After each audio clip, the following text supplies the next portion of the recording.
Interesting. Well, maybe, who knows? We'll pick the brain of our guest this morning, Akaregha of the Guardian newspaper, the bureau chief of Abuja. Yeah.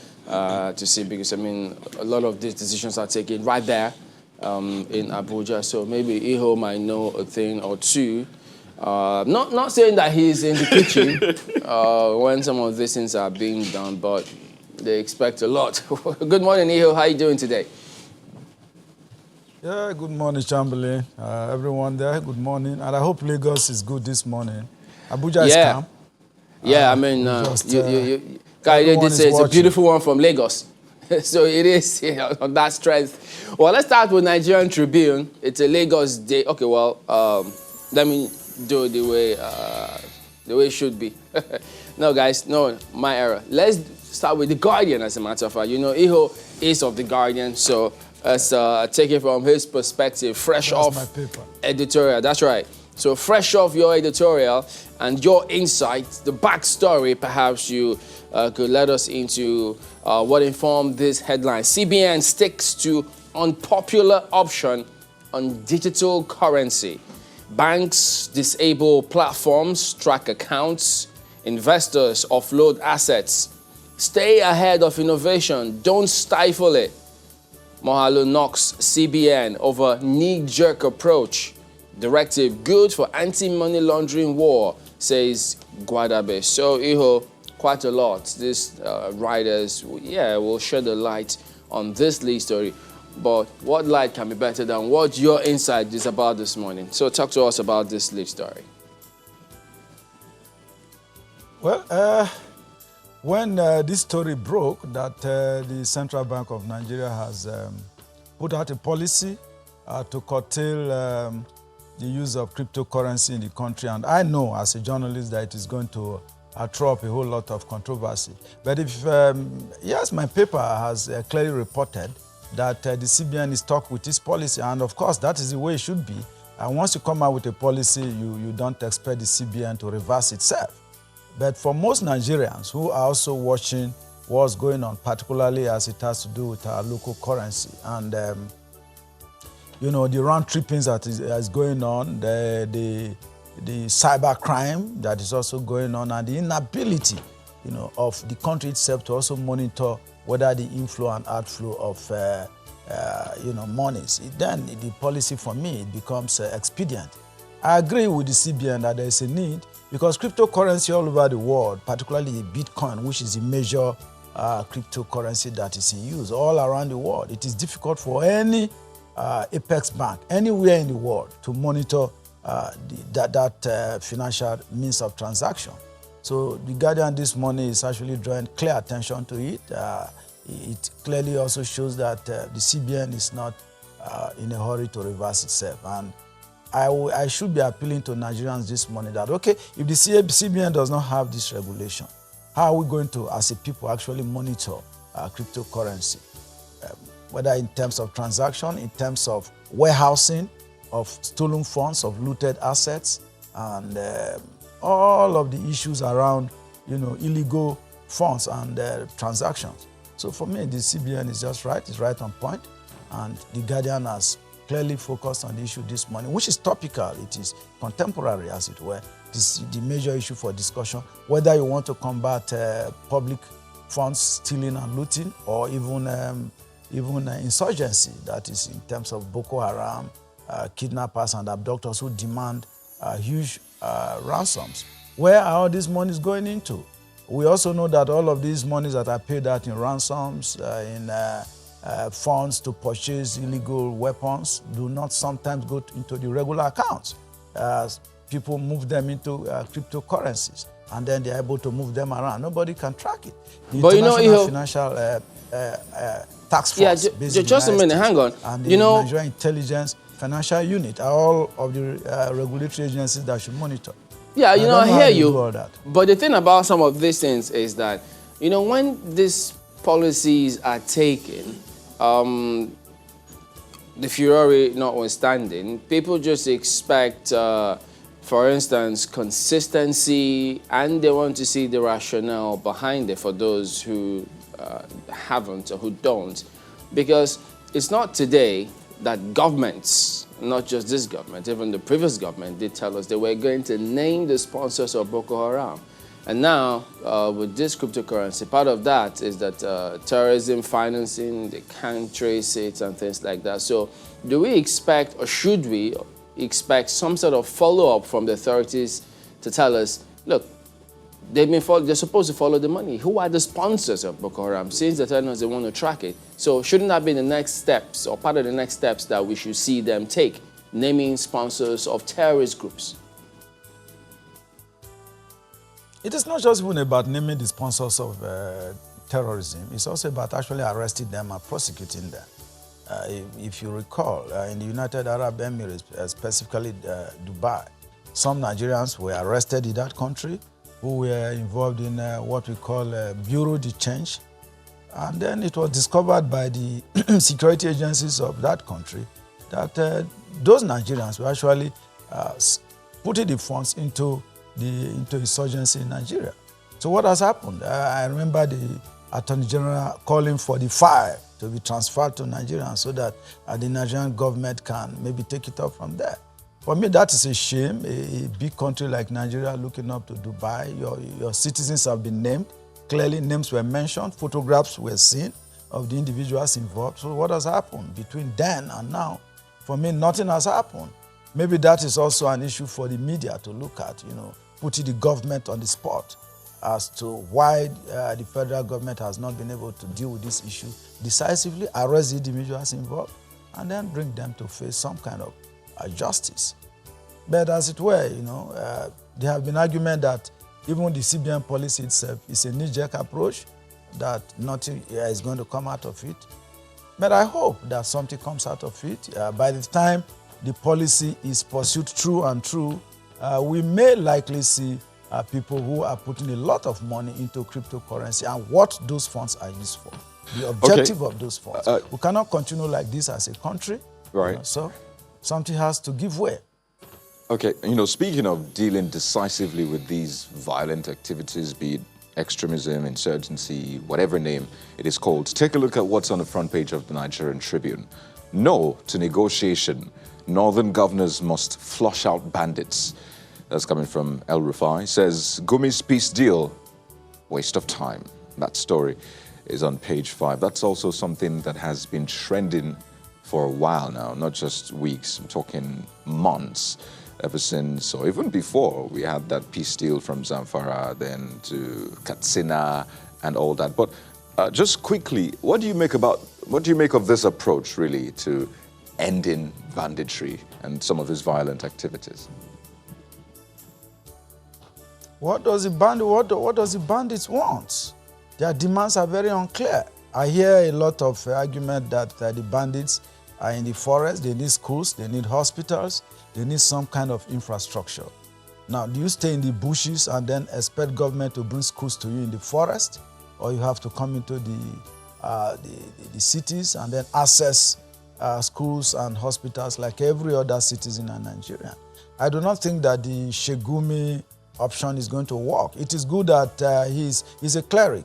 The role of clerics is to stabilize, is to go and talk to all the sides. So particularly as a respected Muslim clerics, and most of the bandits, as we know, are Muslims, those in the north.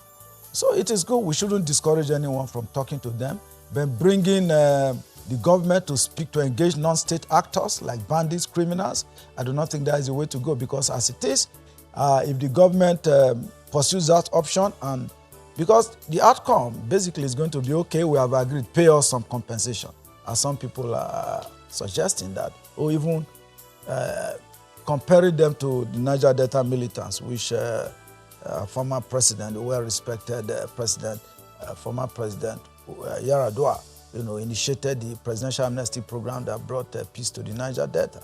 That is not the demand of the Niger Delta militants were very, very clear.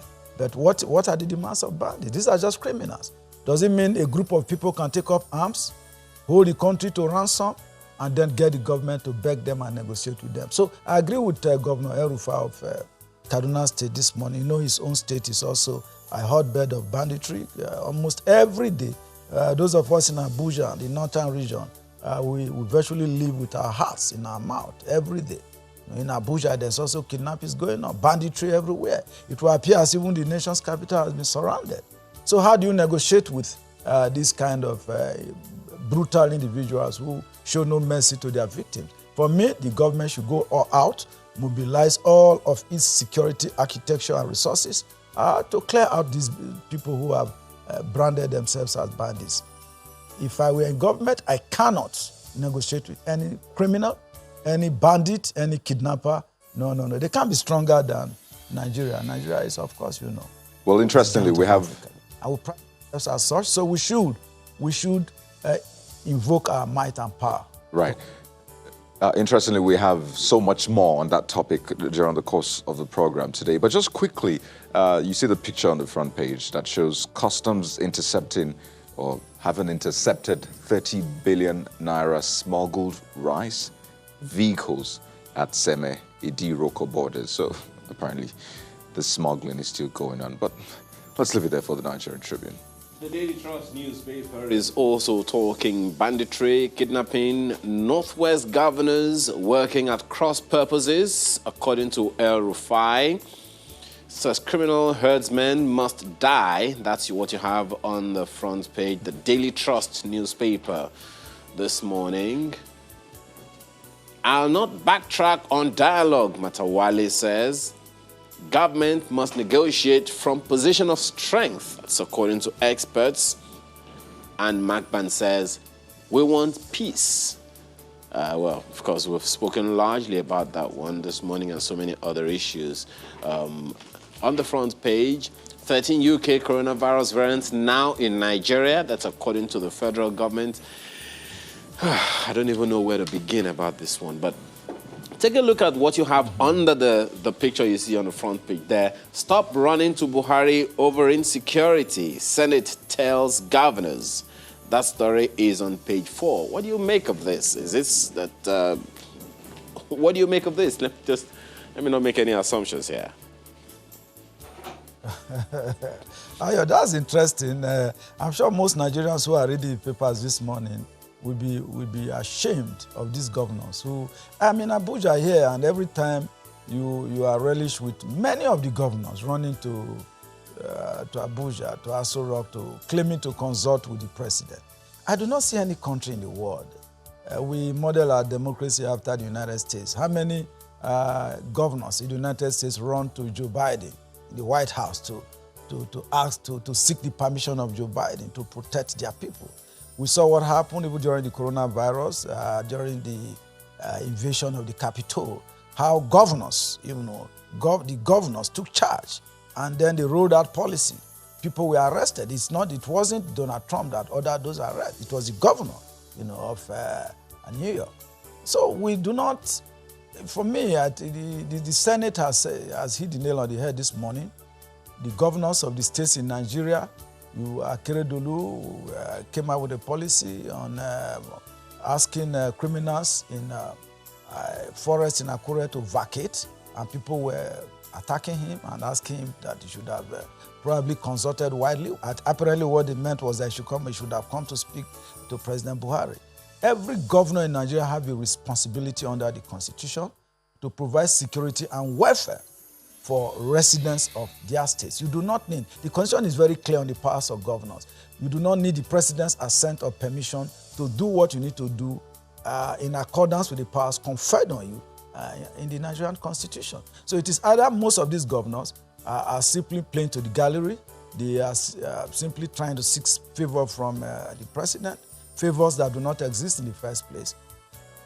And it is a big problem. And that is why you also see that the security situation in the country appears to be escalating.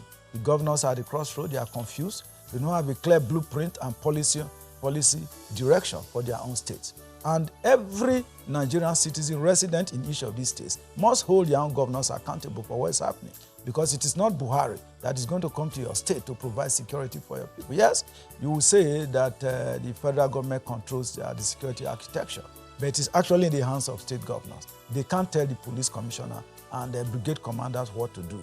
You have other levels of security forces. You have the NSCDC, You can even also set up a vigilante that is also, it is consistent with the provisions of the Constitution. You can set up a militia group as a governor. The only thing you need to do is consult with the federal government on the kinds of weapons that they can carry, as long as the intention is to provide security and safety for residents of your state. It is in accordance with the Constitution. So it is abnormal, it is out of place for the governors to go and consult Buhari on every issue, even the very smallest issue, they run to President Buhari. It's a shame. Well, the Vanguard has another perspective to that story. You know that almost all the papers have been talking about compensation, especially with regards to what the Zamfara state government is doing and the response of the Kaduna state governor to it. But there was another issue that came up yesterday. I think this was from Nobel laureate Professor Wole Soyinka, warning of a looming civil war. And that's where the Vanguard is taking it from this morning. Yes, good morning. I wish you had a paper peculiar to Abuja that just us could review, you know. To talk about what is happening here in our city. Yes. But looking at what is on the front page of the Vanguard this morning, herders crisis, Afenifere, ACF, MBF, ANDEF, back Soyinka. It's on page 8 of the paper. Ask leaders to avert civil war. Is this what is on your mind when you look at what has been going on for the last couple of weeks or so? Even though everything is largely on the frontier of security, but, you know, has it passed your mind in any way that, look, this is how this problem can start to? Is that what is going through your mind? Yes, of course. Not just, I'm sure most Nigerians are worried at this point. Yesterday evening, I was having a discussion with the editor of This Day. We're just sitting and reviewing what's going on in the country, and we're actually worried because the indices are there. What are the indices that leads to maybe some kind of internal implosion?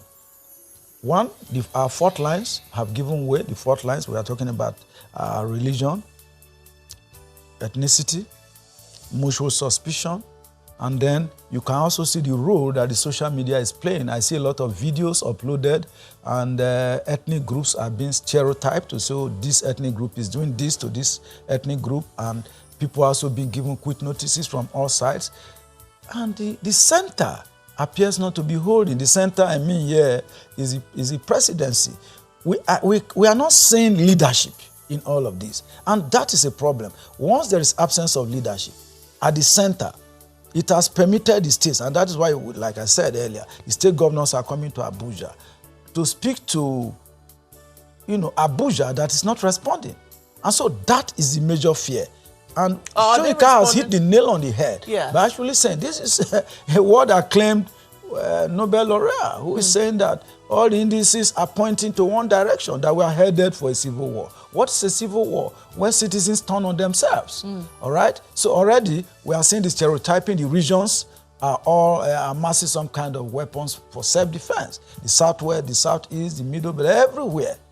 And like I said, it will now take an emergency intervention by the middle, that is Abuja, to stem all of this that is going on. Otherwise, my own worry, we were evaluating the situation yesterday.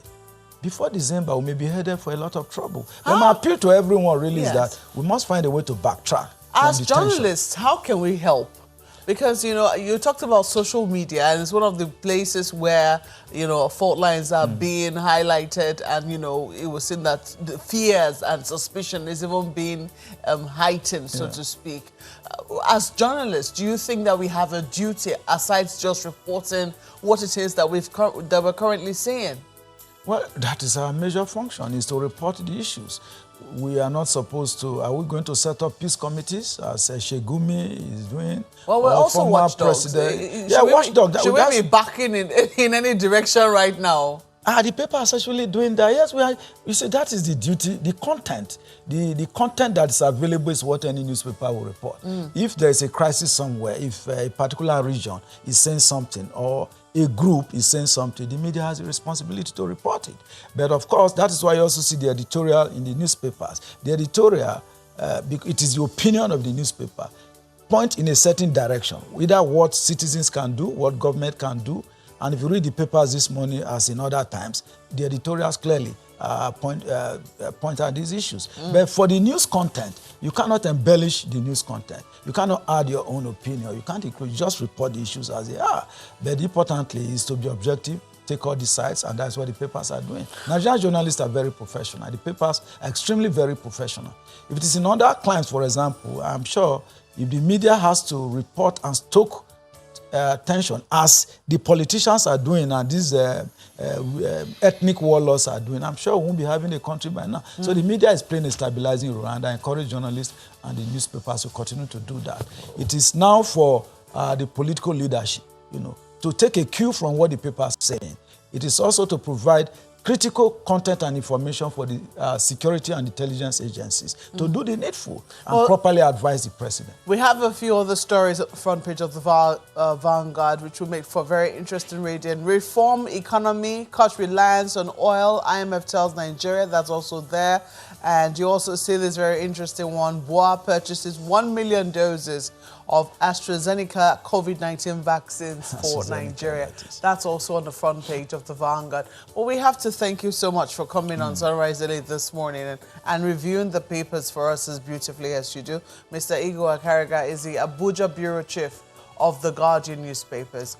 We'll take a break at this moment and we'll be delving very deeply into our topics for today. Please stay with us.